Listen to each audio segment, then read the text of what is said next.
हरियाणा के मालवा गांव के पुलिस स्टेशन के सामने किसी की लाश फेंकी गई थी। पुलिस के लिए पता लगा पाना मुश्किल था कि ये लाश किसकी है और इसे क्यों मारा गया है, लेकिन एक बात तो पक्की थी, ये हत्या जिस किसी ने भी की हो, लाश को इस तरह से पुलिस स्टेशन के सामने फेंकना उसकी सोची समझी साजिश थी। तो क्या हत्यारा पुलिस को कोई चुनौती देना चाहता था? कौन था ये शख्स जिसकी हत्या हुई थी?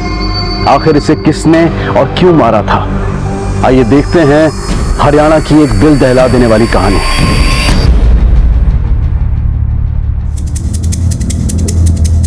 सर, हाँ, यहाँ ये क्या हुआ? ये देखिए सर, लाश को घसीटने के निशान। ऐसा लगता है कि विक्टिम को यहाँ लाकर नहीं मारा गया है। और सर, इसकी बॉडी से भी हमें कुछ नहीं मिला है जिससे हम इसकी पहचान कर सकें। अरे आप लोगों में से कोई पहचानता है इसे? नहीं साहब, नहीं। आप लोगों में से कोई? नहीं। हत्यारे ने ये लाश शायद इसलिए यहाँ फेंकी होगी क्योंकि विक्टिम इस एरिया का नहीं है। बॉडी को पोस्टमार्टम के लिए भेजो। आसपास के थानों से कोऑर्डिनेट करो, कहीं ना कहीं कोई ना कोई ऐसी मिसिंग कंप्लेंट जरूर होगी जिसकी डिस्क्रिप्शन इसकी लाश से मैच खाता हो। तब तक इस इलाके की अच्छी तरह से छानबीन करते हैं, कुछ ना कुछ हाथ जरूर लगेगा। जी सर।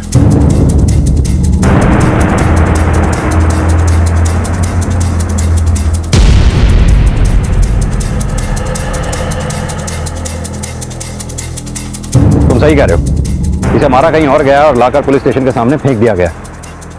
और यह काम किसी अकेले आदमी का मुझे लगता नहीं है। और अगर यह काम किसी अकेले आदमी का है तो उसे लाश को खेत और जंगल के रास्ते घसीट के लाने में बहुत मुश्किल हुई होगी।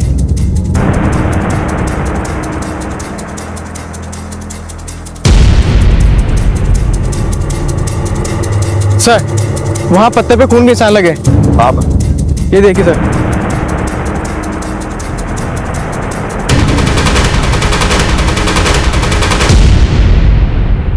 ये ब्लड के सैंपल्स इकट्ठा करो। Okay sir. सर, खून के धब्बे देख के तो ऐसा लग रहा है कि लाश को इसी तरफ से लाया गया हो। मलिक, ये जंगल और खेत खलियान का इलाका तो यहाँ आकर खत्म हो गया।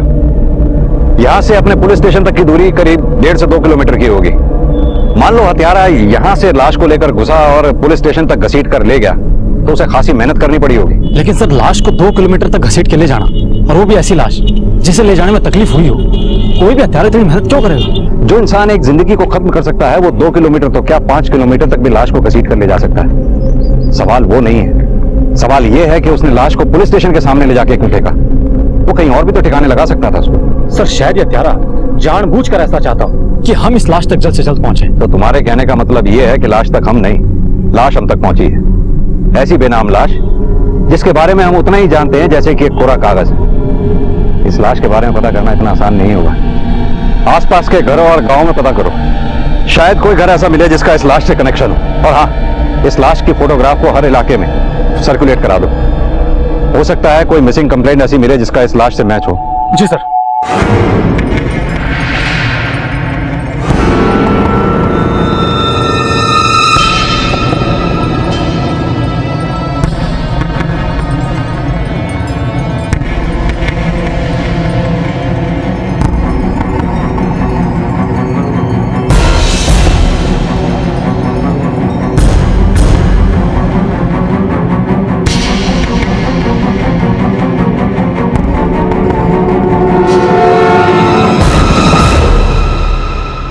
हाँ भाई, यहाँ आसपास से 30-32 साल का लड़का लापता है क्या? पतला सा, कुछ मालूम है उसके बारे में? क्या हुआ साहब, क्या बात हो गई? हमने पास ही के जंगल में लाश मिली उसकी। साहब, मेरा भाई भी सुबह से ना दिखा है। कहाँ गया तुम्हारा भाई? कुछ बता के गया है? यहाँ वहाँ घूमे हैं साहब, दिमाग से थोड़ा कमजोर से, कभी इस गली में कभी उस गली में, न जाने कहाँ होगा साहब, किसी को ना मालूम। इस फोटो को पहचान सकते हैं आप?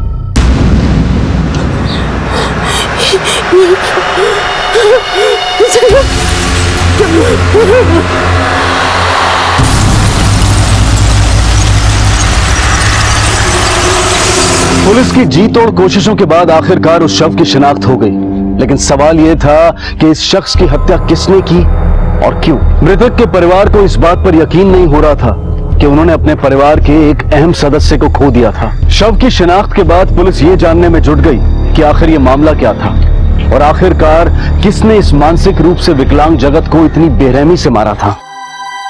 पता नहीं साहब, किसने मारा और क्यों मारा मेरे जगत को। अरे मेरा बेटा किसी का बुरा कर ही नहीं सकता था, इतनी समझ ही कहाँ थी उसमें। मतलब? अरे साहब, देखने में बड़ा जरूर था, उसका दिमाग भी कमजोर था, बिल्कुल 10-12 साल के बच्चे की तरह बर्ताव था उसका। लगी ले, मेरी बारी है, मैं खेलूंगा। ले अरे ऐसे नहीं खिलाते किसी कम। क्यों नहीं खिलाते? मैं खेलूंगा, समझ गया के? अरे ला, मेरी बारी है, ला। ओए, मेरी बारी है। यहाँ पे सिर्फ हम लोग खेलते हैं, हम किसी को ऐसे नहीं खिलाते। जाओ जाओ अपने दोस्तों के साथ खेलो। जाओ जाओ जाओ जाओ जाओ खेलो अपने दोस्तों के मुन्ना साथ। कौन खिलाओ? नहीं। तो देख फिर, कोई कौन खेल रहा है? कोई कौन खेल रहा? कोई कौन खेल? नहीं खिलाएंगे। कौन खिलाओ? नहीं खिलाएंगे, जाओ। मुन्ना कौन खिलाओ ना? मुन्ना कौन खिलाओ? मुन्ना कौन खिलाओ? कोई कौन खेल? मुन्ना कौन खिलाओ? मुन्ना कौन खिलाओ? मुन्ना कौन खिलाओ? मैं खेलूंगा, मैं खेलूंगा। मतलब कि मानसिक रूप से वो बच्चे जैसा बर्ताव करता था। साफ साफ ये कहना तो मुश्किल से, क्योंकि एक तो उसकी बचकानी हरकतें थी, दूसरी तरफ जब वो किसी लड़की से मिलता था तो उसका मिलने का अंदाज बहुत अलग होता था। क्या वो छोटू, तुम्हारी मोनू से लड़ाई कैसे हो गई? पहले उसने मेरे को मारा, तो उसने तुम्हें मारा, तो तुम भी उसे मारोगे? क्या हुआ? कैसे गिरे तुम? चलो। ए, मैं जगत खेलेगी मेरे के लिए, खेलेगी मेरे साथ, खेलेगी। अच्छा हुआ मर गया साहब, अगर जिंदा होता तो मेरे हाथों से मरता। वो तो गांव वालों ने बचा लिया उसको। लेकिन तूने तो अपनी अधूरी इच्छा पूरी नहीं कर ली। अगर इच्छा पूरी की होती तो पुलिस स्टेशन के बाहर नहीं, अंदर आके खुद बताता आपको। और जिसने भी ऐसा किया ना, बहुत अच्छा किया, भगवान उसका भला करे। साले ने मेरी बहन के साथ शादी में ना ऐसे ही होता है। बचाओ! अरे कोई लड़की चिल्ला रही है। बचाओ! बचाओ! बचाओ!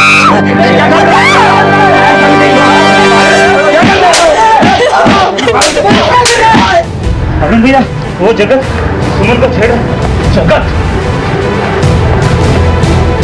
काजल, काजल, काजल, काजल, बहन को छेड़ता है। यही काटूंगा तुझे, यही काटूंगा, यही काटूंगा, यही काटूंगा। ये गांव बहुत छोटा सा है साहब, यहाँ छोटी छोटी सी बातों को लोग बढ़ा चढ़ा कर बताते हैं। उस बात को तो लोगों ने ऐसा फैलाया कि आज तक किसी ने मेरी बहन के साथ शादी तक नहीं की। एकदम बावड़ा था, कुछ भी करे था। पता नहीं इसको पागल खाने में भर्ती क्यों ना किया उन लोगों ने। और कोई खास बात जो आपने नोटिस की हो? उसका भाई भरत डॉक्टर बन के आया था शहर से, और शहर से आने के बाद उसका ब्याह यहाँ हो गया। भरत के ब्याह के बाद जगत घर में रहने लग गया, और जब भी घर से निकलता तो लोगों से यही कहता फिरता कि उसका ब्याह किसी गुड़िया से हुआ। ऐसा क्यों कहा करता वो? पर कौन थी ये गुड़िया? पता नहीं साहब, अब पागल की बात पे कौन ध्यान देवे। और ये भरत की बीवी कहाँ है? वो तो बहुत पहले छोड़ के चली गई थी। एक बात तो साफ है, जगत की दिमागी हालत ठीक नहीं थी, जिसकी वजह से कोई भी उसका गलत इस्तेमाल कर सकता था। सर कहीं ऐसा तो नहीं कि जगत की इन्हीं हरकतों की वजह से किसी शख्स ने जगत को अपना निशाना बना लिया? उसकी कुछ हरकतें से तो लोग परेशान हो चुके थे सर, और कुछ बातें तो बड़ी अजीब सी है। ये जितने भी लोग खुलेआम ये कह रहे हैं कि वो जगत को मारना चाहते थे उसकी हरकतों की वजह से, मुझे नहीं लगता इनमें से किसी ने उसको मारा होगा। लेकिन सर अचानक क्यों भरत की शादी होने के बाद जगत का घर से कम निकलना भी किसी और ही इशारा करता है। मलिक, ये जगत के मौत की गुत्थी इतनी आसानी से सुलझने वाली नहीं है। जो पेड़ हम देख रहे हैं इसकी जड़ें बहुत दूर हैं, और जब तक इन जड़ों को हम खोद नहीं लेंगे ना, हमारे हाथ कुछ लगने वाला नहीं है। सर ये यहीं पास ही में रहता है, इसे जगत के बारे में कुछ पता है? क्या पता है जगत के बारे में?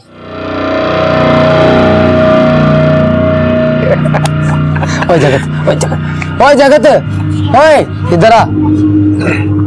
और भाई कहाँ जा रहा है? अच्छा सुन, हमने एक नया बहुत अच्छा खेल निकाला है, खेलेगा तू? नया खेल? हाँ। क्या है? शादी शादी, खेल को नाम है शादी शादी। शादी शादी? उसमें क्या हुआ है? इधर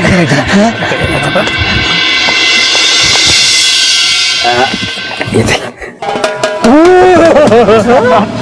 मजा आ रहा है? मजा आ रहा है? तेरे को करना है ऐसा? वो देख, वो लड़की दिख रही है? अब यूं समझ ले कि तू है इस वीडियो का हीरो और वहाँ लड़की है इसकी हीरोइन। अब तैने बस ये करना है जो तू यहाँ देख रहा है, तैने करना है ऐसा? हैं? चल उठ उठ उठ उठ। चल चल चल, अरे चल मेरे मिट्टी के शेर, जल्दी जा, आज कस के जल्दी। यहाँ जा जा जा जा, ये घबराने की जरूरत नहीं है, तेरा भाई है इधर, चल जा जा जा जा। आज इस पागल की लगेगी छिट्टी पर है।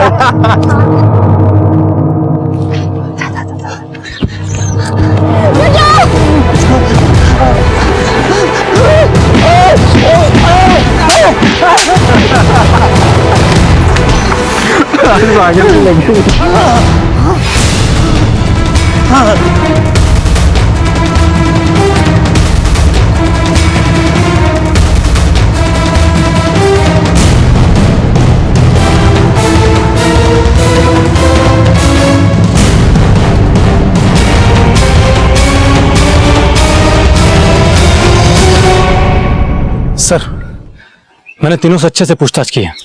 कोई कुछ भी बताने को तैयार नहीं। तीनों सिर्फ इतना कबूल कर रहे हैं कि वो जगत के साथ में रेड लाइट एरिया में जरूर जाया करते थे, लेकिन इनका कहना है कि जगत के साथ में जो भी मस्ती मजाक करते थे उससे किसी को नुकसान नहीं होता था। और कोई खास बात जो उन्होंने बताई हो? हाँ सर, इनका कहना है कि जब जगत का भाई भरत शहर से आया था और भरत की जब शादी हुई तब से जगत ने घर से निकलना कम कर दिया। और जगत ने इनको किसी गुड़िया के बारे में बताया था, लेकिन इनका कहना है कि उन्होंने आज तक उस घर में किसी गुड़िया को नहीं देखा। मालिक, इन तीनों को इतनी आसानी से हम छोड़ नहीं सकते हैं। तुम एक काम करो, इनके फोन रिकॉर्ड और सारी चीजों को क्रॉस चेक करो, क्योंकि जितनी शराफत ये दिखा रहे हैं ना, उतने शरीफ ये हैं नहीं।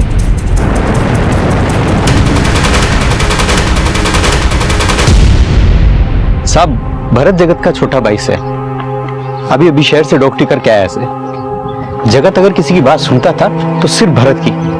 भरत उसने मंदिर लेके जाता था, अच्छी अच्छी बातें बताता था। साहब, भरत की वजह से जगत को हम तीनों लड़कों से मिलने से रोक पाए थे। और गुड़िया, इसका तो नाम सुना ही होगा आपने, इसका क्या राज है? गुड़िया कुछ नहीं साहब, बस जगत के दिमाग का एक छलावा था। हाँ साहब, वो खुद ही औरतों के कपड़े पहन के अपनी ही बीवी की होने की नकल किया करता था। तो हमें लगा कि ऐसा करने से अगर वो शांत रहता है और दूसरों को नुकसान ना पहुंचाए तो ऐसा करने से हम उसे ना रोकते थे। लेकिन तुम तो अपनी बीवी को भी नहीं रोक पाए। उसे रोकना मुमकिन ना था साहब, उसे जगत से प्रॉब्लम थी, इसीलिए वो घर छोड़कर चली गई।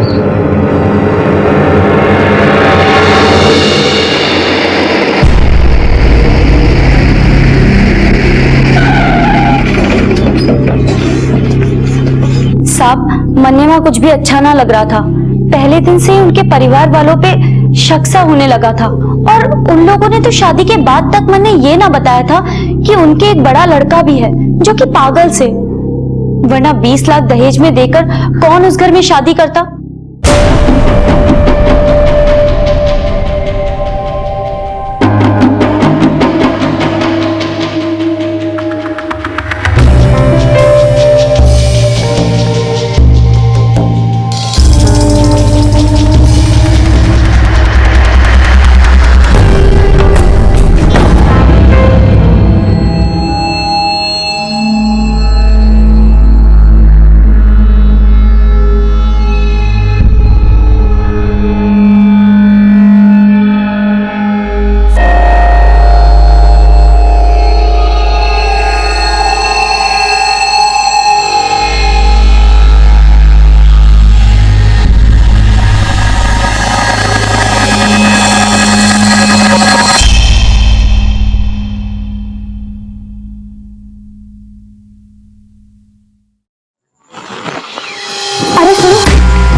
सुनो, क्या है?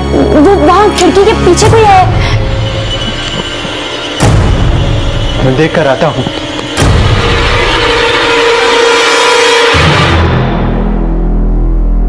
अरे डरने की कोई बात ना है, जगत भैया थे, पता नहीं कैसे आज बाहर निकल आए। कभी कभी उनको दौरे पड़ते हैं। बाहर निकल आए मतलब? और दौरे किस चीज के पड़ते हैं? चंदा, उनकी दिमागी हालत ठीक नहीं है।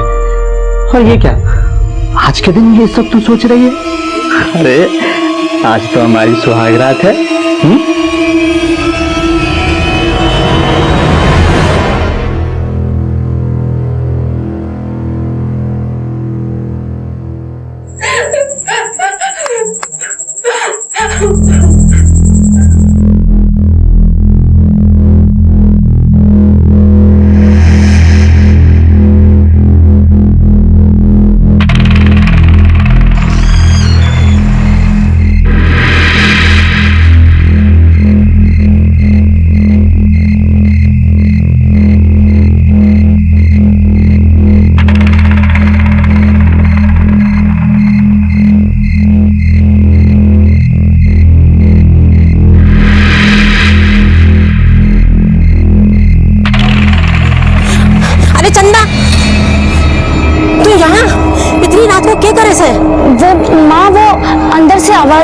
हैं। अरे तू परेशान ना हो, अंदर जगत भैया उनको ऐसे दौरे पड़ते हैं, मैंने बोला था ना।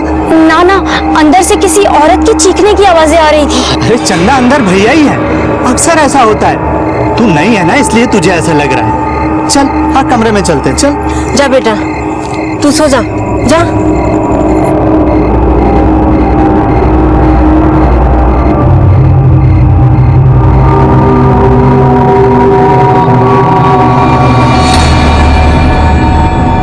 उसे यहाँ लाकर गलती तो ना कर दी हमने।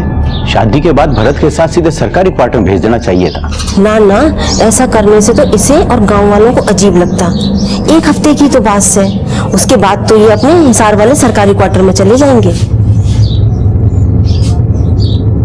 उस घर में कुछ तो ऐसा था जो कि ठीक ना था।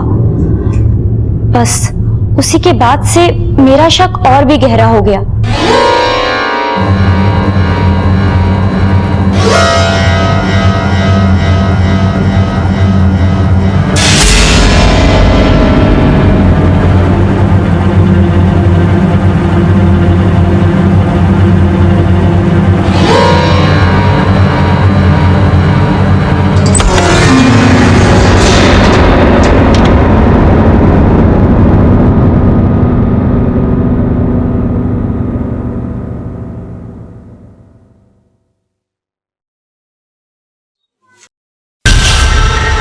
गुड़िया मदद।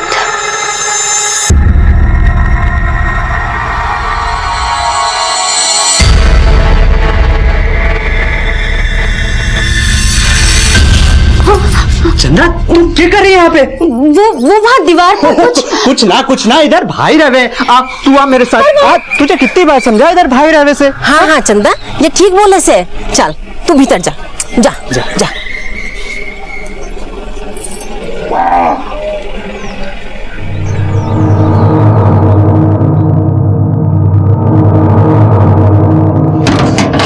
साहब जब मैं वहां गई तो मैंने साफ साफ दीवार पर देखा था, वहां किसी ने नाखून से लिखा था गुड़िया मदद। लेकिन साहब जब मैं वहां दोबारा गई तब वहां ऐसा कुछ भी ना था, और ये बात मैंने अपने पति को भी बताई थी। मैं कसम से बोलूं हूँ, मैंने वहां दीवार पर गुड़िया मदद लिखा देखा है। चंदा के गुड़िया गुड़िया लगा रखा है तने? अरे आप हमारी बात पर विश्वास क्यों ना करो हो? ठीक है, चल अंदर जाकर देख कर आते हैं, उसके बाद ही तन्ने मन के वहम दूर होगा। चल। हाँ चलो। कहाँ लिखा है? अरे यही तो था। यही पर अब कहाँ गया?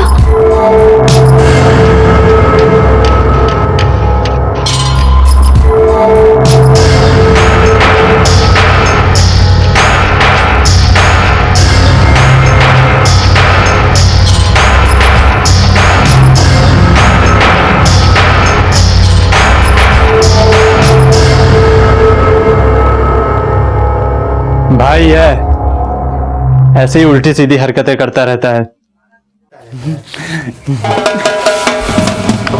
गुड़िया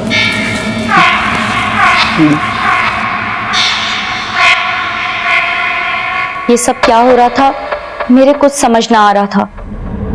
मैंने जानने की कोशिश भी की पर कोई फायदा ना हुआ, और फिर उसके बाद मैंने वो घर छोड़ दिया और यहाँ चली आई।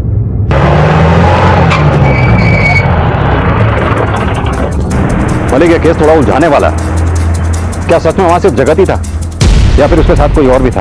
और अगर कोई था तो वो कौन होगा?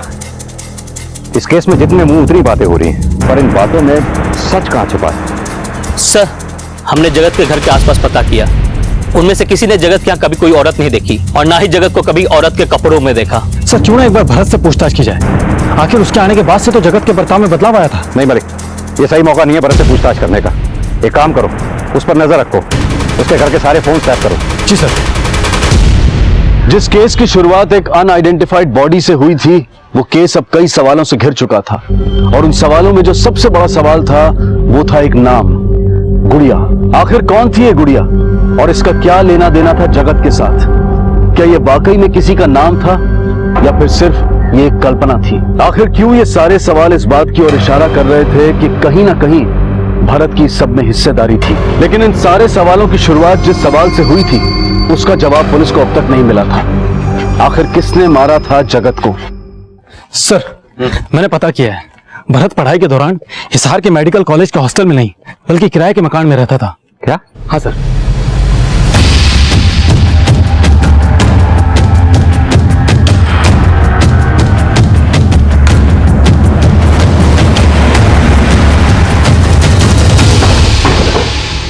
हाँ सर, ये मेरा ही घर है और भरत यहाँ किराए पे रहता था। और आप?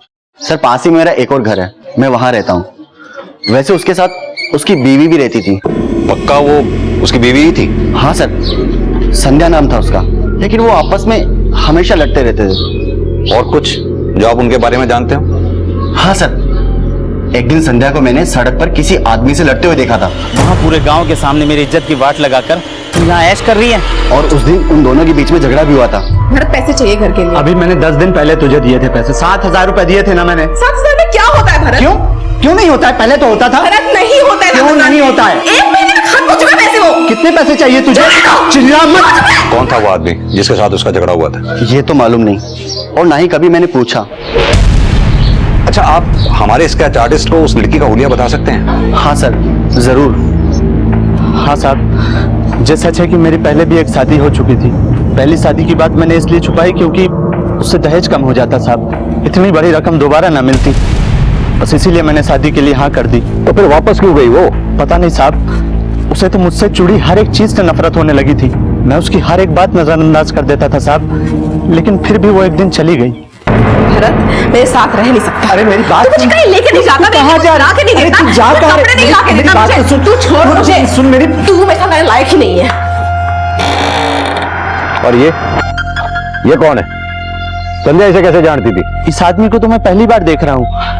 मुझे संध्या ने कभी नहीं बताया इसके बारे में।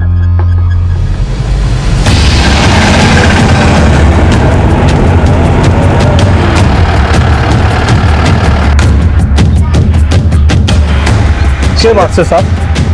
संध्या का घर यही है? जी नहीं, जिस संध्या की आप बात कर रहे हैं वो हमारे लिए कब की मर चुकी है। सरपंच के बेटे से शादी होने वाली थी साहब उसकी। अब तो ये कहते हुए भी शर्म आती है कि वो हमारी बेटी है। न जाने कब उसके दिमाग में गोबर भर गया साहब। उस भरत के साथ नाचगी, मुंह काला करा दिया उसने पूरे गांव के सामने मेरा। इसे पहचानते हैं आप? ये तो हरीज है साहब। इसकी फोटो लेके क्यों घूम रहे हैं आप? इससे ही तो संध्या की शादी होने वाली थी। छोरी तो संभालने जाती तेरे से, मुंह उठा के रिश्ता लेकर चला आया। भाई शेखर, अब ये 3 लाख रुपए तो तने देने ही पड़ेंगे। 3 लाख? पर शादी तो हुई ना है। ये भी टेंट तंबू का खर्चा कौन देगा? तुम्हारी लड़की की गलती की सजा हम क्यों भुगते हैं? पैसे ना थे, मजबूर में जमीन बेचनी पड़ी। न जाने कौन मन उस घड़ी में पैदा हुई थी।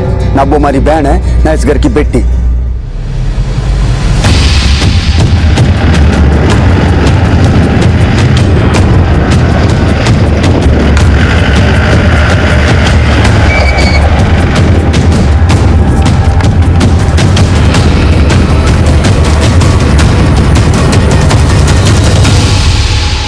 संध्या को कैसे जानते हो? बस एक बार मिला था उससे शहर में। तुम? हाँ मैं। वहां से मुंह काला करा करके यहाँ पर ऐश कर रही है। बस आप गुस्से में 2-4 बात सुना और मन बढ़ लिया। ये मरने के पता हो कहाँ होगी और किसके साथ होगी। मलिक, ये गुड़िया का क्या चक्कर है? कौन होगी ये गुड़िया? सर, कहीं ये गुड़िया कोई मनगढ़ंत तो नहीं है? जगत को किसी ने क्यों मारा होगा? कौन सा ऐसा शख्स होगा जिसने जगत को मारा होगा? मलिक, एक काम करो, इन सब के रिकॉर्ड्स दोबारा खंगालो, जरूर कुछ ना कुछ हाथ लगेगा।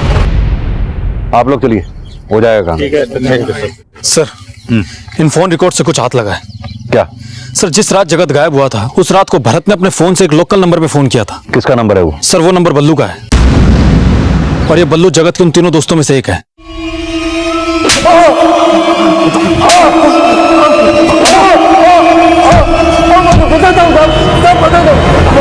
बता, किसने मारा जगत को? मैंने मारा साहब। तो फिर किसने मारा?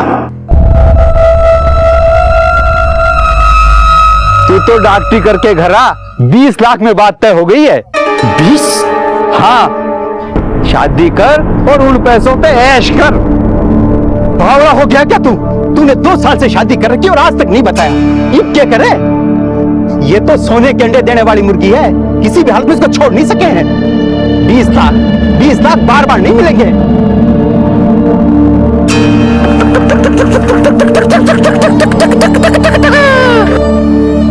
एक काम कर, लेके आ उसे, देखते हैं क्या करना है।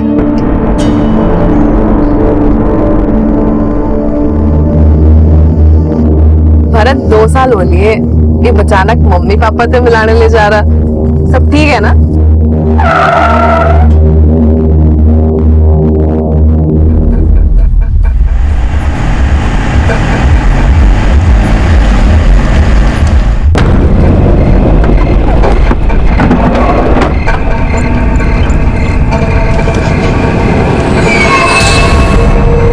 उठाओ जल्दी से।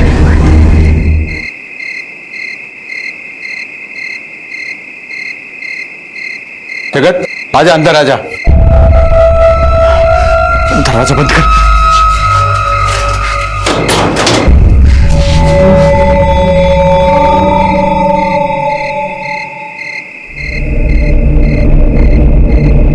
या ना आज से तेरी गुड़िया से तू ना इससे शादी खेल सके, इतने कोई ना रोके वो। लुगाई बनाएगी या शादी कर लो।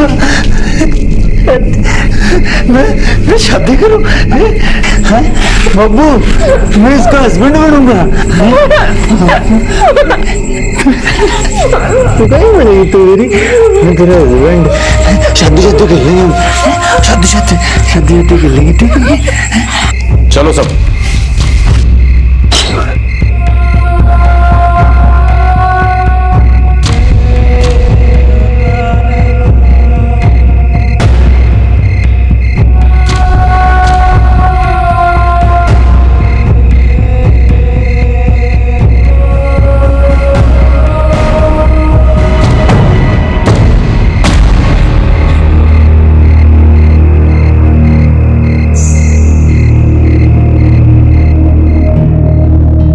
क्या जगत, तूने अपनी गुड़िया हमें नहीं दिखाई?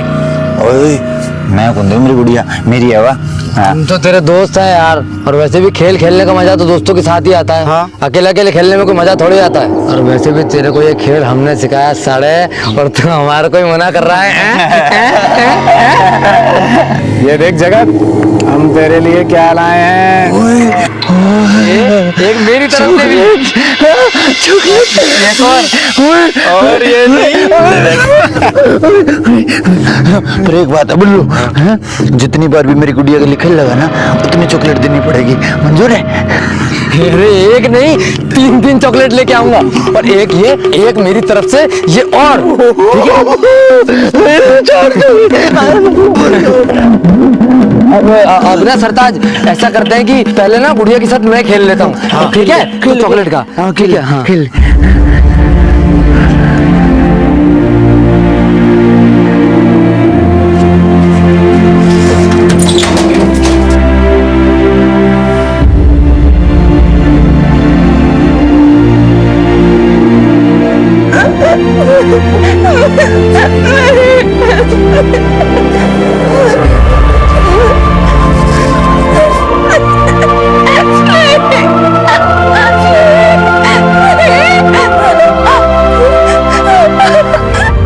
बस सर, उसके बाद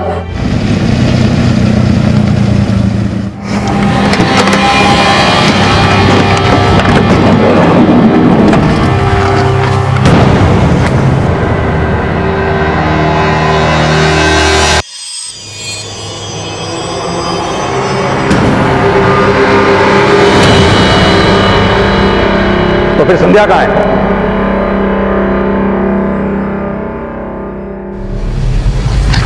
क्या रे शेखर, संध्या कहाँ है? क्या मतलब? देख, ज्यादा चालाक बनने की कोशिश मत कर, हमें सब पता चल चुका है। देख, अभी भी सच सच बता दे, वरना तू हमारा स्टाइल जानता ही है। सर, मैंने इस बारे में कुछ नहीं पता। ये ऐसे नहीं बताएगा। लेके चलो इसे। चल पकड़ो।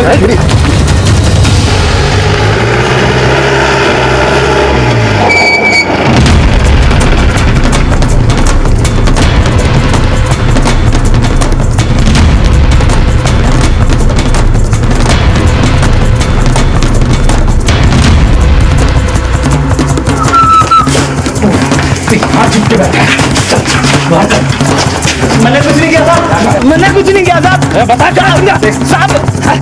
बता कहाँ है संध्या? बताओ साहब, बताओ साहब।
मैं तो अपना नाम तक भूल चुकी थी।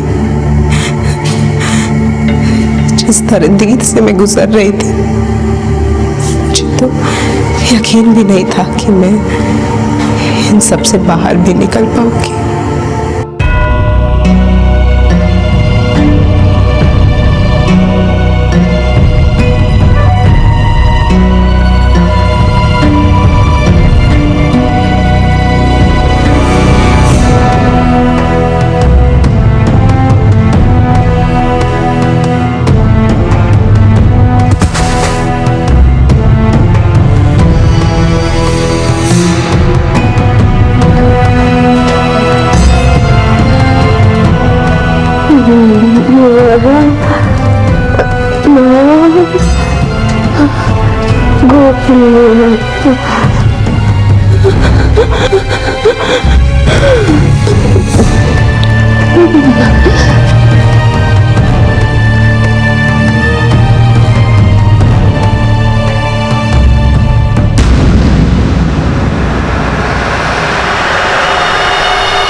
और चॉकलेट मिलेगी तो और घना मजा होगा और मजा आएगा।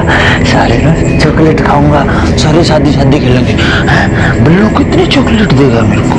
बल्लू 1 2 कितनी चॉकलेट देगा भाई?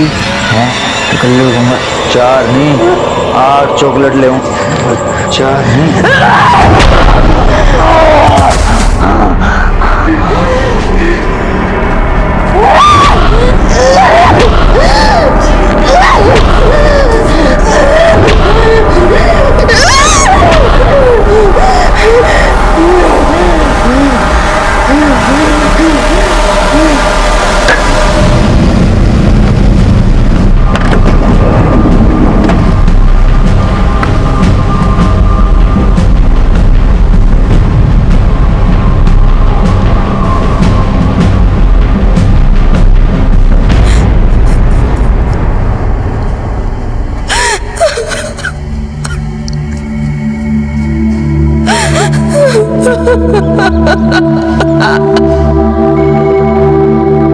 लालच किसी भी इंसान को अंधा बना देता है।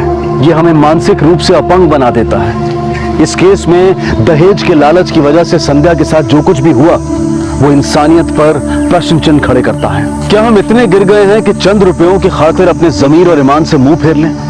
लेकिन गलती सिर्फ उनकी नहीं है जो इस विकृत सोच के साथ जीते हैं, गलती हमारी भी है जो हम इन्हें बढ़ावा देते हैं। क्या हम ये मामूली सी बात नहीं समझ सकते कि जिस रिश्ते की बुनियाद एक फायदे के लिए रखी जा रही है उस रिश्ते का भविष्य कैसा होगा? बेशक हमारे देश की कई बेटियों ने न सिर्फ देश में बल्कि विदेशों में भी अपनी पहचान बना ली है, लेकिन हम फिर भी इस बात को नकार नहीं सकते हैं कि भारत के कई प्रदेशों में औरत की पहचान सिर्फ मर्द के इस्तेमाल और उनके मनोरंजन की चीज बनकर रह गई है। जरूरत है कि हम अपने बेटों को औरतों की इज्जत करना सिखाएं और उन्हें इस बात की शिक्षा दें कि लड़के और लड़कियां बराबर हैं और उनमें फर्क मात्र बायोलॉजिकल है।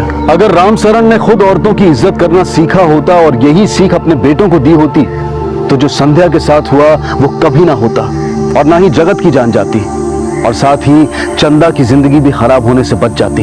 अब मैं अनूप सोनी आपसे विदा लेता हूं, फिर मुलाकात होगी अगले एपिसोड में और खुलासा करेंगे एक और जुर्म का। तब तक अपना और अपने परिवार का ख्याल रखें और देखते रहें क्राइम पेट्रोल डायल 100। सबक एक को, सीख हम सबको। जय हिंद। कौन हूं मैं? क्या है मेरा वजूद? क्या है मेरी पहचान? किसी की बेटी, किसी की बहन, किसी की बीवी, या फिर एक जिस्म जिसे नोचने को तैयार है चील, कौवे और भेड़िए। जीते जी तो लड़ गई मैं उनसे, पर मरने के बाद मेरे मुर्दे जिस्म को भी नहीं छोड़ा उन्होंने।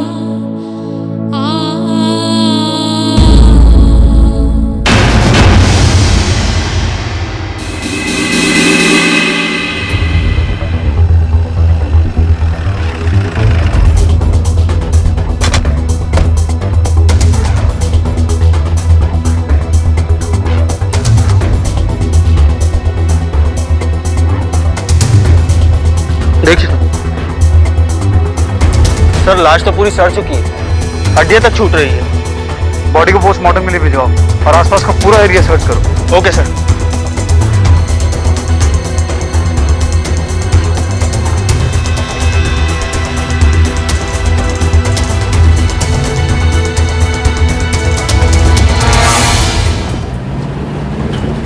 लाश करीब 4 से 4.5 महीने पुरानी है। लड़की का कद 5 फीट 7 इंच है और उम्र 22 से 23 के बीच। मौत की वजह? पहले सर पे किसी रोड से वार किया गया था, स्कल टूटी हुई है और उसके बाद गला घोटकर मर्डर किया गया। स्ट्रैंगुलेशन के मार्क्स हैं गले पर। डेड बॉडी के साथ किसी ने बलात्कार किया है। आप श्योर हैं इस बात को लेकर? जी हाँ, क्योंकि प्राइवेट पार्ट्स पे जो हमें इंजरीज मिली है वो एंटीमोर्टम नहीं, पोस्टमार्टम है। सीमेन डिपॉजिट के ट्रेसेस बाहर प्राइवेट पार्ट पर ही है, यानी सीमेन यूट्रस तक तो पहुंचा ही नहीं, क्योंकि तब तक तो सेल्स डेड हो गए थे।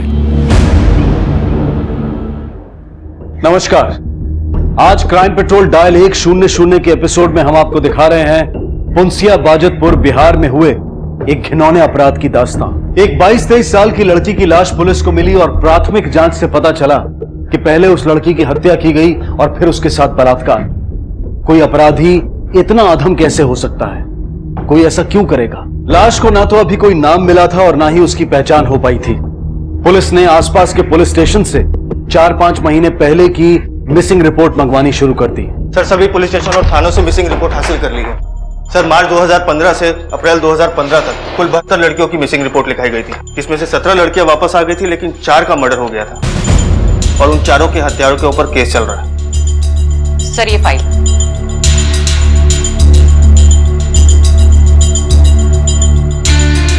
लतिका, तुम्हारी हाइट कितनी? 5.3। और पाठक तुम्हारी? Sir, 6 feet. तुम्हारी पत्नी की? तकरीबन 5 फीट 3 इंच। पाठक, जिस लड़की की डेड बॉडी मिली है उसकी हाइट है 5 फीट 7 इंच और हमारे यहाँ इतने ऊंचे कद की लड़कियां बहुत कम मिलती हैं। पाठक, एक काम करो, जिन लड़कियों की मिसिंग केस की फाइल अभी तक क्लोज नहीं हुई है उनके परिवारों से पता करो ऐसी कितनी लड़कियां हैं जिनकी हाइट लगभग इतनी है। सिर्फ उन्हीं परिवारों को शिनाख्त के लिए बुलाओ। मुझे लगता है अब इस लड़की का कद ही इस केस को सुलझाने में हमारी मदद करेगा। लाश काफी गल चुकी थी और अब उसकी पहचान हो पाना मुश्किल था। पुलिस ने अनुमान लगाया कि हो सकता है कि लड़की की मिसिंग कंप्लेंट ना लिखवाई गई हो, इसलिए उन्होंने खबरियों के नेटवर्क को काम पर लगा दिया। 5 गांव से 5 लड़कियों के गुमशुदा होने की खबर मिली, लेकिन उनमें से सिर्फ 3 लड़कियों का कद लाश से मैच करता था। अब जांच का दायरा सिमट कर उन 3 परिवारों तक आ पहुंचा था। क्या उनमें से कोई शिनाख्त कर पाएगा इस लाश की? ये चूड़ियां हमें लाश के हाथों से मिली थी। आप पहचानते हैं इसे? आपकी बेटी की है? नहीं साहब, न तो ये चूड़ियां हमारी बिटिया के हैं और न ये लाश। नहीं साहब, हमारी बहन लंबी जरूर थी पर ये नहीं हो सकती। ठीक है, आप लोग जा सकते हैं। वो तीसरी फैमिली का क्या हुआ? सर, तीसरी फैमिली एक ड्राइवर की है, नाम है फिरोज। उसकी बीवी लापता है, अभी पटना गया हुआ है, देर रात तक लौटेगा। कल सुबह तक थाने आ जाएगा।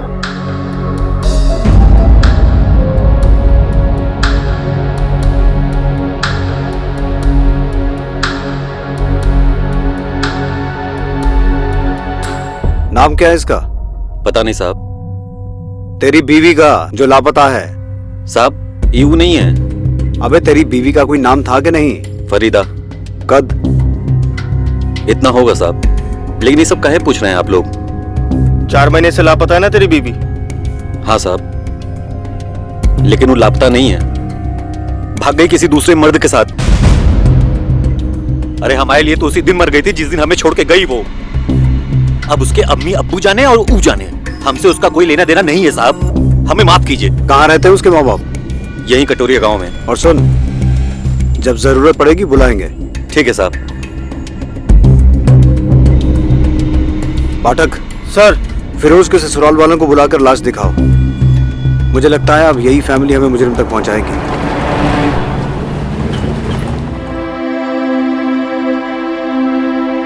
सर। सर मुन्ना। हमने सुना है आपकी बेटी लापता है। आपकी बेटी लंबी थी, लगभग उसी कद की एक लड़की की सड़ी हुई लाश मिली है हमें। हमारी बेटी नहीं होगी साहब। बिना लाश को देखे कैसे कह सकते हो कि तुम्हारी बेटी नहीं है? आओ। इस लाश की हाइट तकरीबन 5 फीट 7 इंच है। आपकी बेटी की हाइट भी इतनी थी ना? हमारी समझ में कुछ नहीं आ रहा साहब, कैसे पहचाने हम इसको? आप इन चूड़ियों को पहचानती हैं? नहीं। ठीक है, आप दोनों बाहर बैठिए।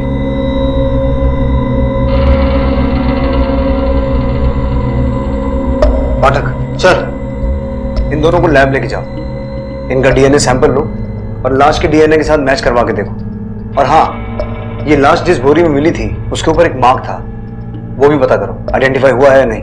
सर।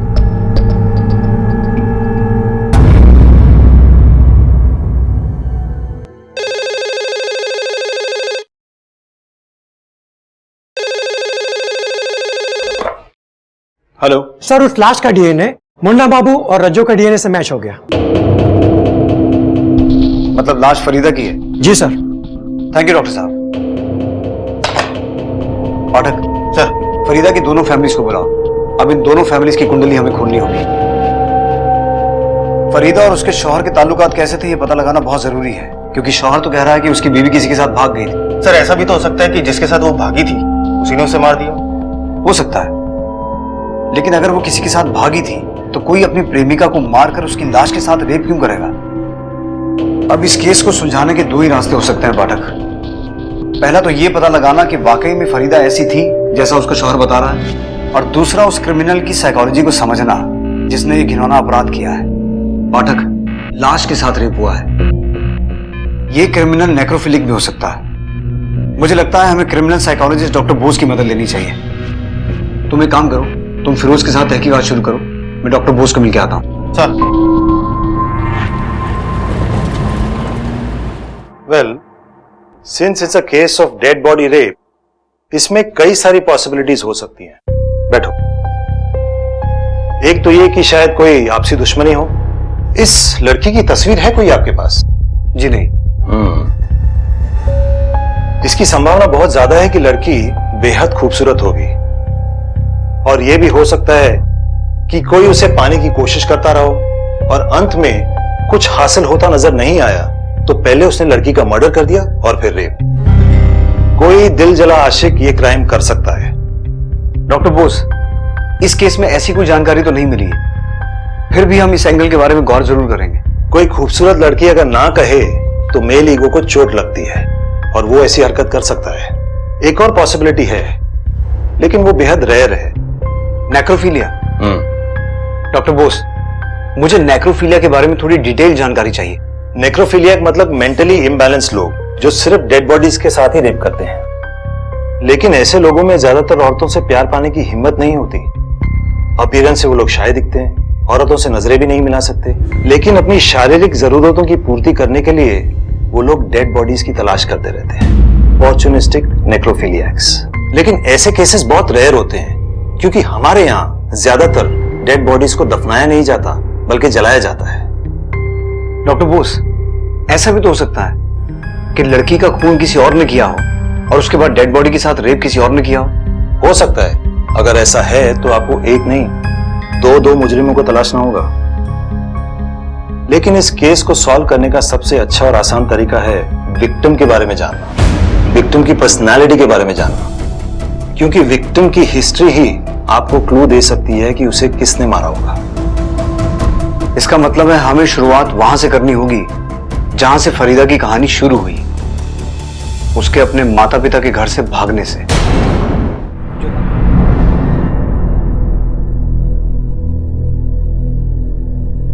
सर, फिरोज, जो लाश तुम्हें दिखाई गई थी वो किसी और की नहीं बल्कि तुम्हारी बीवी फरीदा की है। और बड़ी हैरानी की बात है कि उसको मारने के बाद उसकी लाश के साथ रेप हुआ है। रेप हुआ है? तो नहीं तो होना ही था। अच्छा हुआ मर गई, जीते जी तो मार ही डाला था ना उसने हम लोगों को। कोई नहीं सोचा था कि वो ऐसी निकलेगी। फिरोज, तुम फरीदा को कब और कहां मिले थे? सर, एक दिन की बात है, हमारी गाड़ी खराब हो गई।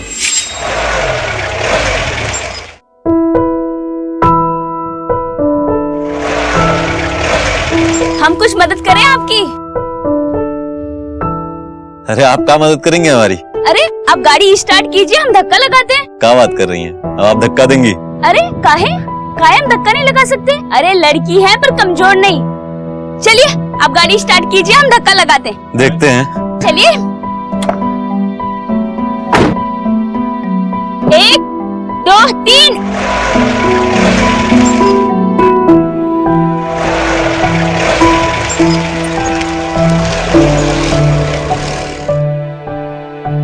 देखा, निकल गई ना। भाई मान गए आपको। सुनिए, कहीं जाना है तो चलिए छोड़ दें। नहीं रहने दीजिए। और वैसे भी देखिए ना, पाँव पूरे खराब हो गए, आपकी गाड़ी खराब हो जाएगी। अरे तो हमारे पैर में कौन सा गुलाब का पंखुड़ी जड़ा है? साहब का गाड़ी है, कोई टेंशन नहीं है, आ जाइए। अच्छा ठीक है, फिर चल लेते हम।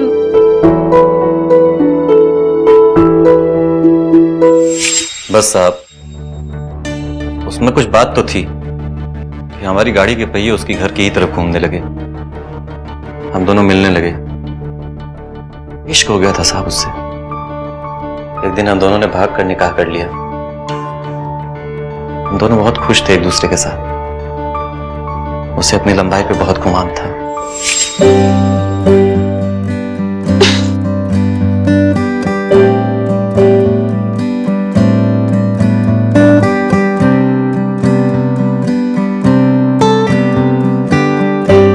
अरे फिरोज, हाँ सुनो तो, यहाँ हो ना। हुआ क्या? इतना काहे शर्मा रहे हो? हाँ, बीवी है हम तुम्हारी, कोई परोसन नहीं। अरे लेकिन काम का है। बस यहाँ खड़े रहो, काम कुछ भी नहीं है, चुपचाप खड़े रहो और निहारो कि तुम्हारी बीवी कैसे पंखा साफ करती है। जो काम वहाँ छुप छुप के कर रहे हो ना, तो यहाँ पर करो। क्यों? हाय अल्लाह, ये तो देखा ही नहीं हमने। 1 फुट नाटे रह गए तुम हमसे। लगता है तुम्हारी अम्मी तुम्हें बचपन में दूध कम पिला रही। अच्छा जी, अभी बता। अरे नहीं। सुनो, अब बताओ, इसकी अम्मा ने कम दूध पिलाया? सिर्फ 2 इंच से चूक गए हम, वरना हमारे शौहर हमसे नाटे होते। गलत आदमी से दिल लगा बैठे ना। तुमने ना जरूर कोई चीटिंग की होगी हमारे साथ। चीटिंग तो वो कर रही थी हमारे साथ। घर वालों से लड़ाई लेके निकाह किए थे उसके साथ, अपनों से दुश्मनी मोल लिए थे। बदले में उसने कहा दिया धोखा, घर छोड़ के भाग गई किसी यार के साथ। फिरोज, क्या लगता है तुम्हें किसके साथ भागी होगी तुम्हारी बीवी? पता नहीं साहब, पता नहीं किस किस के साथ चक्कर चला रही थी। अरे हमारी तो इज्जत ही मिट्टी में मिला के गई। अब कहां मुंह दिखाएंगे साथ वालों को? ठीक है, तुम फिलहाल जा सकते हो। पाठक सर, इस फरीदा को समझने के लिए अब उसके माँ बाप से मिलना होगा, क्योंकि शायद उनसे मिलने के बाद इस किरदार का कोई दूसरा पहलू सामने आए।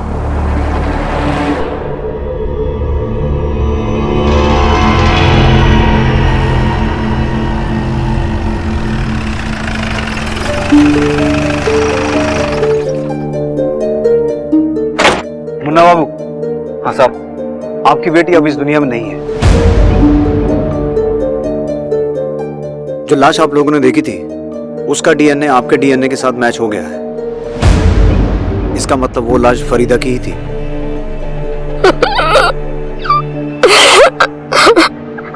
संभालिए अपने आप को। मुन्ना बाबू, हम आपकी बेटी के कातिल को ढूंढ रहे हैं और इस काम में हमें आपकी मदद चाहिए। हमने आपको पहले बताया नहीं, लेकिन आपकी बेटी का पहले कत्ल हुआ और फिर उसकी लाश के साथ किसी ने जबरदस्ती की, बलात्कार किया उसके साथ। आपको किसी पर शक है? कोई अंदाजा है कौन हो सकता है जो आपकी बेटी के साथ ऐसा घिनौना अपराध कर सकता है? नहीं साहब, सच कहें तो हम हमारी बेटी के बारे में कभी समझ ही नहीं पाए। बड़ी उम्मीद थी उससे, किस बाप को नहीं होती। पर एक दिन वो भाग गई किसी के साथ। बाद में पता चला कि उसने शादी कर ली है। दोनों कहीं अलग रहने लगे। लड़के का नाम फिरोज था। फिर फिरोज के माँ बाप ने भी उन दोनों का रिश्ता कबूल कर लिया और फिरोज अपने खानदान के साथ ही रहने लगा। हमें लगा कि हमारी बिटिया खुश है वहां। ईद का मौका था, हम दोनों बिटिया की ससुराल गए। लीजिए, मुंह मीठा कीजिए, आपकी बेटी फिर से भाग गई। अरे वैसे भी आप लोगों को तो अपने आप पर फक्र होना चाहिए। अरे ऐसा क्या सिखाया है आप लोगों ने? ऐसे कौन सी परवरिश दी है अपनी बेटी को? कोई भी चाहने वाला मिला नहीं कि वो भाग जाती है। अरे फरीदा की अम्मी, आप क्यों सर झुका रही हैं? अरे खाइए, मिठाई खाइए। अरे अम्मी, थोड़ा भी जाने दो। छोड़ो क्या मुन्ना बाबू, आपने तो ऐसी बहू दी कि तमाशा देखने के लिए मेला जाने की जरूरत ही नहीं पड़ी। हमको ही तमाशा बना के गई वो। ये ऐसे भूत बने क्या सुन रहे हैं? चलिए निकलिए, दफा होइए यहाँ से। चलिए उठिए। लड़की के माँ बाप थे हम, शर्म से सर झुकाकर लौटा। बुरा मत मानिएगा, लेकिन जब फरीदा आप लोगों के साथ यहाँ रहती थी शादी से पहले, तब उसका किसी के साथ कुछ? नहीं साहब, हमारी बेटी ऐसी नहीं थी। हाँ, वो बहुत हंसी मजाक करती थी। वो कद में लंबी थी ना, इसलिए जो भी लड़के उससे कद में छोटे थे ना, उनका बहुत मजाक उड़ाया करती थी। पर हमारी बेटी ऐसी नहीं थी। आपकी बेटी और फिरोज के बीच मोहब्बत थी, फिर उनकी शादी भी हो गई। फिर अचानक ऐसा क्या हुआ कि? ये तो हमारी भी समझ में नहीं आ रहा साहब। 1-1.5 साल में ऐसा क्या हो गया कि वो भाग गई? आपके पास आपकी बेटी की कोई तस्वीर तो होगी?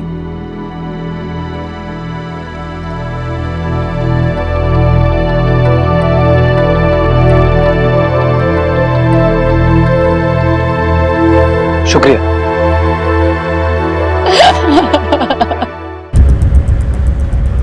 जैसा कि डॉक्टर बोस ने कहा था, लड़की वाकई खूबसूरत है। ऐसा लगता है ये खूबसूरती ही इसकी दुश्मन बनी होगी। बहुत चाहने वाले होंगे इसके। सर, कोई दिलजला आशिक भी तो हो सकता है इसके पीछे। इसके शौहर को जरूर पता होगा कि कौन इस पर मर मिटने को राजी था और कौन इसे मार के मिटाने को। पहली बार तो उसने साफ साफ जवाब नहीं दिया, लेकिन अब वही हमें बताएगा कि इसके कितने आशिक थे और कौन कौन था। फिरोज, ये तो तय है कि तुम्हारी बीवी का खून किसी दिलजले आशिक ने किया है। साहब, कहा जाने कितने दिलजले आशिक थे उसके। अरे बच्चलन थी साहब, हम तो फंस गए उससे शादी करके। हमारे घर से ही भाग गई। भागकर गई कहाँ थी और किसके साथ भागी थी? पता नहीं साहब, लेकिन आए दिन लोग उसको इधर उधर देखा करते थे उसके आशिकों के साथ। और ये आशिक था कौन? किसने देखा? कहाँ देखा? अभी 4-5 महीने पहले देखा गया था उसको उसके आशिक के साथ, यही कबीरपुर दरगाह पर। रघु भैया ने देखा था उसको। दौड़ के आया और हमको बताया, लेकिन जब तक हम लोग वहां जाते निकल चुके थे दोनों। रघु भैया कौन है? हमारे गांव में रहते हैं। कहीं उसी की नजर तो नहीं थी फरीदा पर? अरे नहीं साहब, बहुत अच्छे आदमी हैं, बड़े भाई के जैसे हैं। हमारे निकाह में बहुत मदद किए थे। पाठक, दरगाह पे जाके पता करो, पता तो चले ये सच बोल रहा है या झूठ। सर,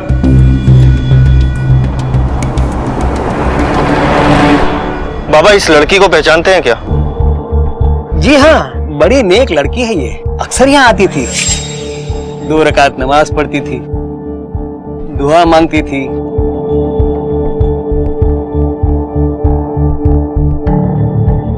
गरीबों को खाना खिलाती थी।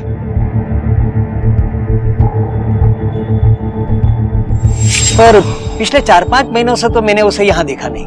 पर हमारी जानकारी के हिसाब से तो वो यहाँ किसी के साथ आती थी। जी, अपने शोहर के साथ आती थी या फिर अकेले। इसे पहचानते हैं? जी हाँ, यही तो उसका शोहर है, फिरोज नाम है इसका। अच्छा बाबा, कभी किसी और के साथ आई थी यहाँ? परवरदिगार की कसम, वो वैसी औरत नहीं थी, ये एकदम पाक दामन औरत है वो। शुक्रिया।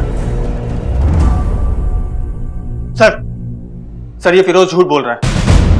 इसकी बीवी दरगाह तो जाती थी, लेकिन या तो इसके साथ या फिर अकेले, कभी किसी और के साथ नहीं गई सर। और सर 4 महीने से तो वो दरगाह गई नहीं। वे झूठ बोलकर गुमराह कर रहा है तू। साहब हम काहे गुमराह करेंगे आपको? राजेश, रॉकी, सलीम, बबलू, समीर, इन सबके साथ चक्कर था उसका, और कहा जाने कितना चक्कर था। ये जिन लौड़ों के तूने नाम लिए हैं, कहाँ मिलेंगे? सर ये फिरोज कहीं हमें गोल गोल तो नहीं घुमा रहा? पाठक, एक औरत का मर्डर करके उसकी डेड बॉडी के साथ रेप करने वाला आदमी कोई सिंपल आदमी तो नहीं होगा ना? सर आपका शक कहीं फिरोज पर तो नहीं? हाँ सर, उसके पास मोटिव है, वो उसका मर्डर कर सकता है, लेकिन लाश के साथ रेप? अगर मुजरिम कोई मानसिक रोगी है तो उसका कोई क्रिमिनल रिकॉर्ड भी होगा। सर लेकिन फिरोज का तो किसी भी पुलिस स्टेशन में कोई क्रिमिनल रिकॉर्ड नहीं है। और वो 5 लोग, राजेश, सलीम, समीर, रॉकी और बबलू, देखते हैं अब इन 5 की कुंडली में क्या निकलता है। सर एक बात और, सर जिस बोरे में लाश मिली थी उसके डिटेल्स लेने के लिए मैंने मिश्रा जी को भेज दिया है।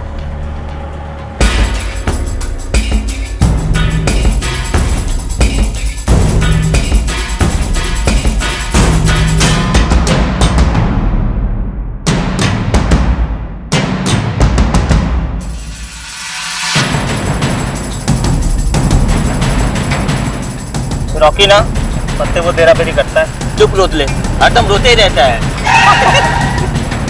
अरे पुलिस! साहब पत्ते खेल रहे थे, जुआनी खेल रहे थे हम लोग। सिखा मत। राजेश कौन है?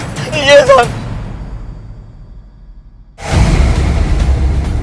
तूने फरीदा को आखिरी बार कब और कहाँ देखा था? सब फरीदा भाभी को उनके घर पे। भाभी बोलता है, तेरा चक्कर था ना उसके साथ? अरे नहीं साहब, अम्मा कसम, हमने तो बस एक बार उनके हाथ की बनाई फिरनी खाई थी, बस उसके बाद तो मैंने देखा भी नहीं साहब। जब से वो गायब हुई तब से कहीं देखा? नहीं साहब, कहीं नहीं देखा। राजेश झूठ मत बोल, फिरोज ने हमें बताया कि तू उससे मिलता था। साहब वो झूठ बोल रहा है, सारा हमको वो।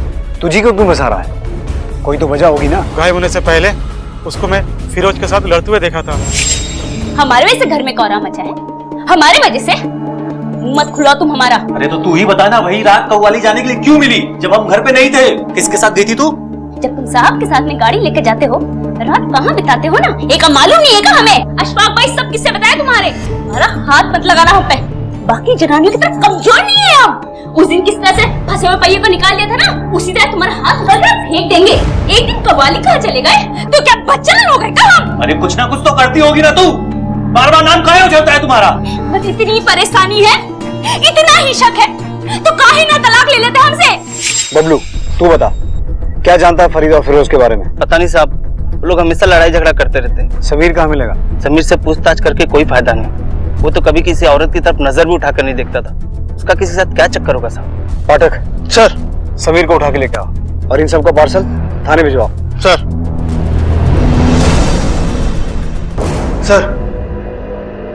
सर ये है समीर।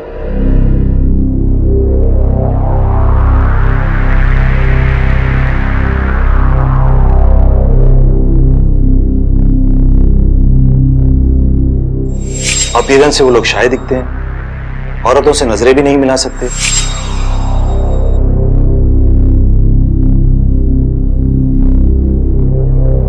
पाठक इससे पूछताछ हम नहीं करेंगे।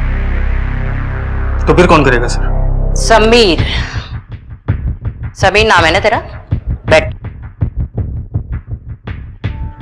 मस्ताना लेडीज टेलर के यहाँ कटिंग का काम करते हो ना तुम? जी मैडम। फरीदा आती थी वहां? हाँ। नीचे क्या देख रहा है? नजरें मिलाकर बात कर। खूबसूरत थी ना वो? जी जी नहीं मैडम।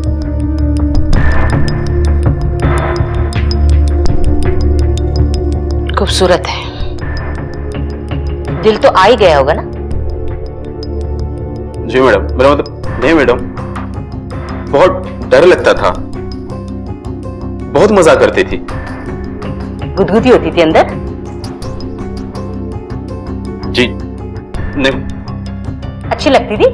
जी नहीं मैडम, अक्सर कपड़े सिलवाने आया करती थी तो नाप मुझे ही लेना पड़ता था।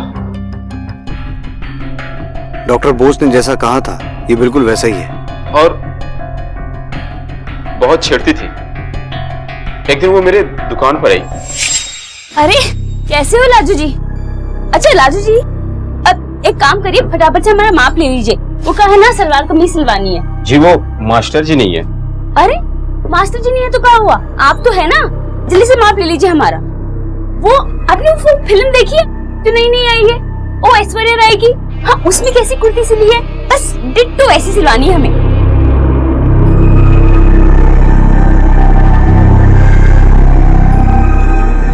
अरे इतना कपकपा क्यों रहे हैं आपके हाथ? अच्छा अब छोड़िए, हम बताते हैं, लिखिए 36। क्या हुआ लाजू जी? जी वो आप लाजू जी मत बोला करिए, सब बाद में बहुत हंसते हैं। ओए होए, तो क्या छुई हुई बोले आपको? हाँ, आपकी ना शादी करवा देनी चाहिए। एक बार शादी हो जाएगी ना फिर सब सही हो जाएगा। वैसे लाजू जी, आपकी शादी लड़की से करवाएं या फिर? अच्छा अच्छा ठीक है, लेकिन सिल के रखिएगा, मैं बाद में आती हूँ। इसलिए खून कर दिया तूने फरीदा का? खून? क्या कह रहे सब आप? भला मैं खून क्यों करूंगा? सिर्फ खून ही नहीं, खून करने के बाद लाश के साथ रेप किया तूने। रेप? हेलो, हाँ एक मिनट सर, मिश्रा जी का फोन। बोलिए मिश्रा जी। ठीक है हम आते हैं। लतिका, जब तक ये सच ना बोले अच्छे से मेजरमेंट लो इसका, कैदी की वर्दी सिलवानी है इसकी। Yes sir.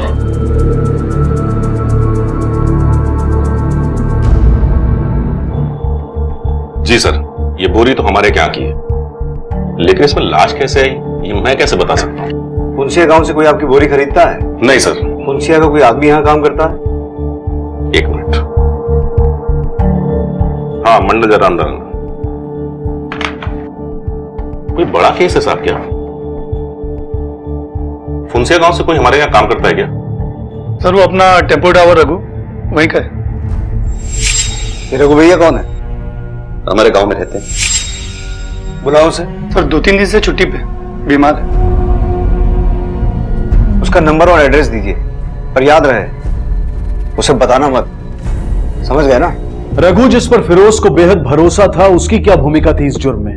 क्या वो शामिल था या फिर उसे भी इस जुर्म की कहानी लिखने वालों ने पुलिस की आंखों में धूल झोंकने के लिए लाकर खड़ा कर दिया था? शक के घेरे में एक मासूम सा दिखने वाला समीर भी था, जिसे पुलिस नेक्रोफिलिक यानी कि लाशों के साथ शारीरिक संबंध बनाने वाला मान रही थी। क्या वो सकुचा सा, सहमा सा मासूम युवक वाकई इस जुर्म का सूत्रधार था?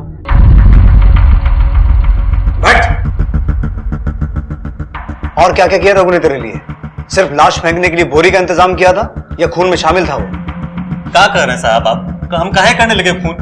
रघु भैया ने तो निकाह के वक्त हमारी काफी मदद की थी, वो काहे करेंगे खून? देख फिरोज, तेरी उल्टी गिनती शुरू हो चुकी है। तूने क्या कहा था? तेरी बीवी के बहुत से यार हैं, तूने नाम भी बताए, लेकिन जब हमने पता किया उनमें से एक भी आदमी ऐसा नहीं निकला जिसकी तेरी बीवी के साथ यारी हो। फिर तूने क्या कहा? तेरी बीवी दरगाह जाती थी किसी के साथ। तेरी बीवी जिस दिन से गायब हुई है वो दरगाह गई नहीं। पर साहब। चुप! क्या कहा था तूने? तेरी बीवी के साथ झगड़े होते थे, तलाक तक बात पहुंच गई थी। नहीं, तू अपनी बीवी पर बदचलन होने का इल्जाम लगा रहा है। पर साहब अशफाक भाईजान ने ही ये बात हमें बताई थी, एक बार नहीं कई बार, कि उसका एक के साथ नहीं कईयों के साथ चक्कर है। तूने जिसका नाम लिया हमने सबकी कुंडली निकलवाई है, एक भी आदमी उसमें शामिल नहीं है। झूठ बोल रहे हैं साहब, ऐसी बात भी कोई कबूल करता है क्या? एक बात बता, तूने अपनी बीवी को देखा कभी किसी के साथ? नहीं साहब। फिर? लेकिन अशफाक भैया ने तो देखा, रघु भैया ने तो देखा। अबे तेरे भैया कहेंगे कि तेरा कान कौवा ले गया, तू कौवे के पीछे दौड़ेगा क्या? पाठक चल, इसके प्यारे भैया अशफाक को उठा के लेके आ। ये केस अब इन दोनों पे खत्म होगा। और याद रखना फिरोज, बहुत घिनौना अपराध हुआ है, एक लाश के साथ रेप हुआ है। सजा तो मिलेगी ही, लेकिन उससे पहले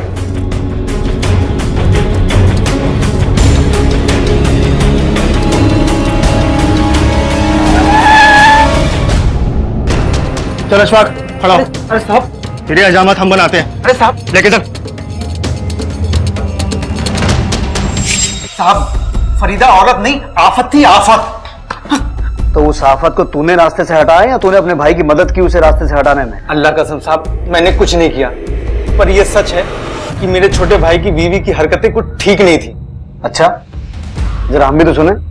फिरोज जब घर से निकल जाता तो फरीदा भी कहीं गायब हो जाती, देर देर तक घर नहीं आती। आस पड़ोस के लोग तरह तरह की बातें करने लगे, हम सरेआम जलील होने लगे, पानी नाक से ऊपर हो गया था। तब जाके मैंने फिरोज को सच सच बताया।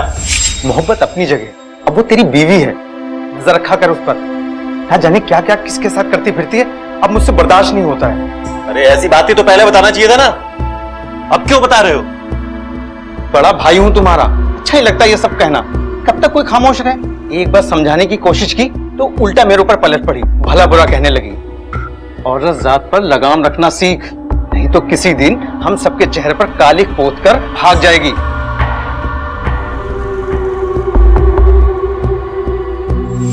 साहब मैंने फिरोज को कई बार आगाह किया, सब लोगों ने देखा। घर से भागने के बाद बेहयाई से सर उठाकर घूम रही थी। क्या करता साहब, सब कुछ अपने भाई को बताना पड़ा। भाई ने कहा तो सच, बीवी ने कहा तो झूठ। ऐसी बात नहीं है साहब, आपको पता नहीं है, अशफाक भाईजान नहीं रहते तो हम कभी घर वापस नहीं आ सकते थे। तो भाई का कर्जा तूने ऐसे चुकाया, बीवी की जान लेकर। लेकिन एक बात बता फिरोज, लाश के साथ बलात्कार करते हुए तुझे घिन नहीं आई? क्या बात कर रहे हैं साहब आप? हम इतने गिरे हुए नहीं कि मुर्दे के साथ, और ना ही अशफाक भाईजान इतने गिरे हुए हैं। जरूर उस फरीदा का कोई ना कोई आशिक रहा होगा जिसने उसके साथ ये सब किया होगा। अरे उस घोड़ी को हम लगाम कस ही नहीं पाए, खून क्या करेंगे? और रही अशफाक भैया की बात, अरे उनके पीछे तो खुद ही दौड़ी थी मारने वो। अरे फिरोज ये कहाँ है? जब कल रात हम घर पे नहीं थे कहाँ थी तू? काहे बौखला रहे हो इतना? कवाली सुनने गए थे। किसके साथ गई थी कव्वाली सुनने? जैसे अपने घर से भागी थे, हमारे साथ किसी और के साथ भागने का इरादा है क्या तेरा? फिरोज जबान संभाल के बात कर। आवाज नीची, शौहर है हम तेरे। बहुत कुछ बताया अशफाक भाईजान ने तेरे बारे में। हाँ तो जाके कह दो मैं अशफाक भाई से। हाँ बीवी हम तुम्हारे, निगाह की है तुम्हारे साथ में। कोई घर में पड़ा हुआ पैजामा नहीं कि 4 दिन वो पहन 4 दिन तुम। अशफाक अरे बाप रे, अब आपको यकीन नहीं आता तो बबलू से पूछ लीजिए। बबलू ने जो बताना था बता दिया है, अब तो सिर्फ ये बता तूने अपनी बीवी को मारा क्यों? जिसकी कसम खिलानी है खिला लीजिए साहब, हमने खून नहीं किया। अरे ये तो थप्पड़ जरूर मारा है उसको जब गुस्सा मगज पे चढ़ जाता था। अरे भाई को गाली देगी तो गुस्सा नहीं आएगा का? तो तू फरीदा के बारे में अफवाहें फैला रहा था और अपने भाई के मन में शक के बीज बो रहा था। नहीं साहब, मेरा छोटा भाई तो मेरे बेटे जैसा है साहब। नहीं साहब, क्या बे, हम कंचे खेलते हैं और तू हमारा बड़ा भाई है जो हमें घुमाएगा? नहीं साहब, हम तो छोटे लोग हैं, हम क्या घुमाएंगे। लेकिन हम सच बता रहे, आस पड़ोस में तरह तरह की बातें होने लगी तो किसी का भी दिमाग खराब हो जाता। यहाँ तक तो हमने फिरोज को कई बार समझाया, भाई ठंडे दिमाग से काम ले। इसका मतलब ये हुआ कि फरीदा का खून तूने नहीं तेरे भाई ने किया है।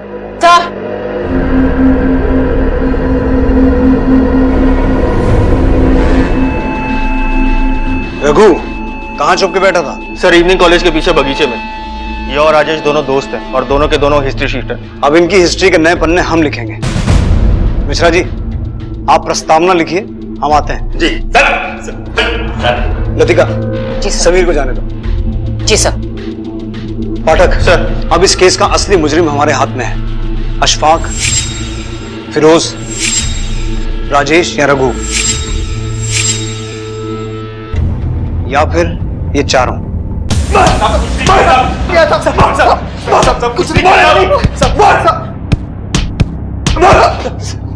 सर ये अखबार रघु की गाड़ी में से निकला है। ये दुनिया का सबसे बकवास अखबार है, इसे कोई नहीं पढ़ता है, सिर्फ रघु ही पढ़ता है।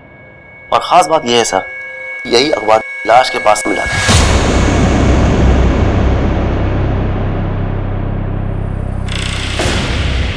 बोलो क्यों मारा फरीदा को? साहब हमने नहीं मारा साहब, बोलना रघु। साहब हमने तो सिर्फ लाश को ठिकाने लगाने में मदद की थी साहब, और कुछ नहीं। अगर तुम दोनों ने फरीदा को नहीं मारा तो किसने मारा है? लाश के साथ रेप किसने किया? व्हाट?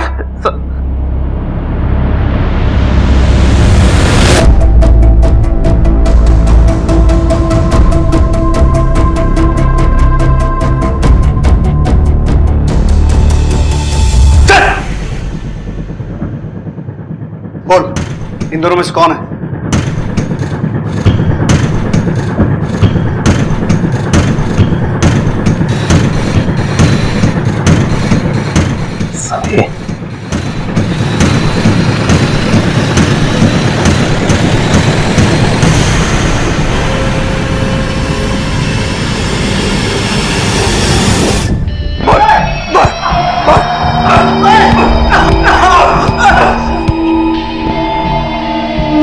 अब बोलेगा भी? मैंने मारा फरीदा को। पहले मैं फरीदा और फिरोज की शादी के खिलाफ था। जब मैंने फरीदा को देखा तो देखता ही रह गया। मैंने अब्बू को मना लिया।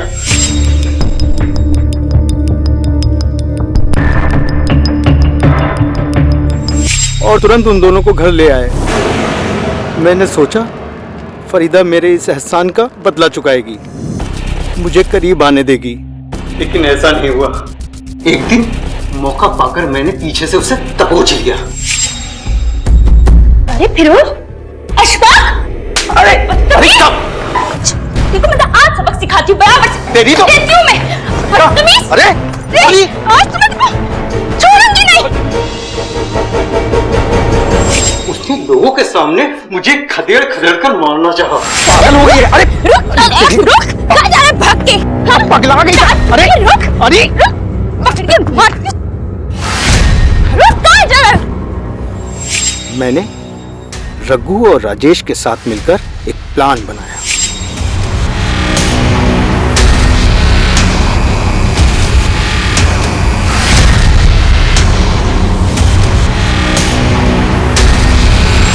उसे रघु पर बड़ा यकीन था। रघु को उसके पास भेजा। भाभी जान, अस्सलाम वालेकुम। वालेकुम अस्सलाम। आइए भाई। और भाभी जी, आपको एक खुशखबरी देना चाहते हैं। हाँ बताइए। वो फिरोज भाई है ना, फिरोज भाई ने घर बनाने के लिए एक जमीन खरीदी।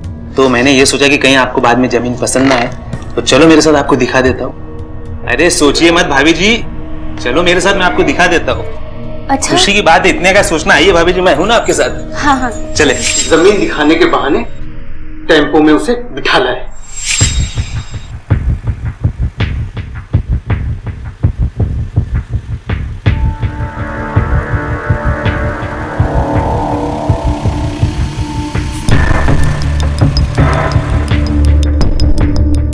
आइए भाभी जी।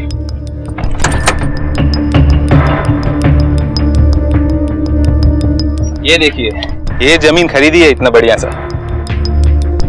ये जमीन खरीद रहे हैं फिरोज? हाँ भाई। यहाँ कौन आएगा? हम बताते हैं।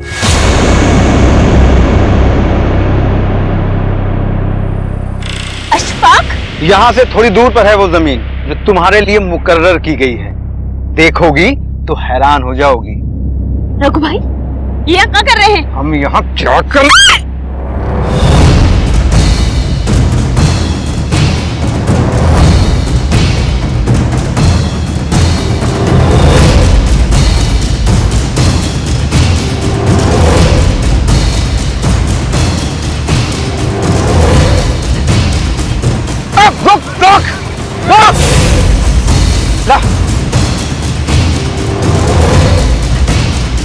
रुक फरीदा, रुक।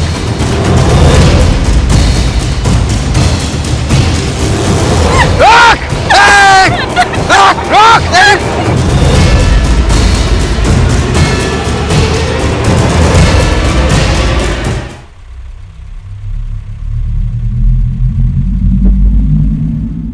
इतने ताने सुने थे नौटे होने के, दिमाग सुलग उठता था।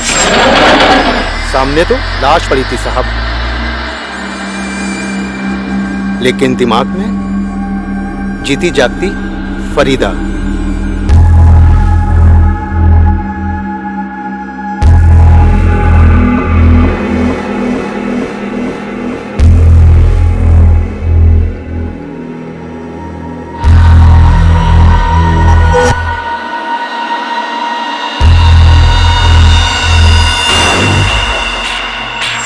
शर्म आती है तुम जैसे आदमी को सामने देखकर। ऐसी चार्जशीट बनाऊंगा तुम्हारे खिलाफ कि जमानत को भी तरस जाओगे।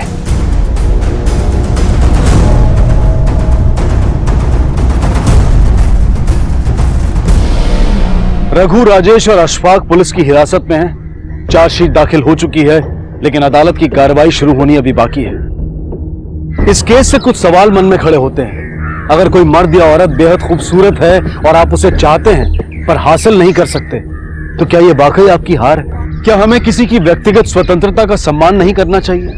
और खूबसूरती कोई बाजार में उपलब्ध वस्तु नहीं है जिसे हम जब चाहे खरीद लें, और अगर खरीद ना सके तो फिर उसे लूट लें। फरीदा के प्रति अशफाक की लालसा ही इस जुर्म की जड़ थी, जिसने ना सिर्फ एक घिनौने जुर्म को जन्म दिया, बल्कि अशफाक ने अपने भाई की शादीशुदा जिंदगी भी तहस नहस करके रख दी। ऐसी भावना, ऐसे विचार जिस दिन भी मन में जागे, उन्हें फौरन मन में ही मसल देना चाहिए, क्योंकि जुर्म पहले मन में पैदा होता है और फिर हकीकत में। मन की इस मैल पर नजर रखना बेहद जरूरी है। अब मैं अनूप सोनी आपसे विदा लेता हूं। फिर मुलाकात होगी अगले एपिसोड में एक और चौंका देने वाले केस के साथ। तब तक अपना और अपने परिवार का ख्याल रखें और देखते रहें क्राइम पेट्रोल डायल 100। सबा केक को सीख हम सबको। जय हिंद। इस तरह के और भी एपिसोड देखने के लिए हमारे चैनल को सब्सक्राइब करें और बेल आइकन दबाना ना भूलें।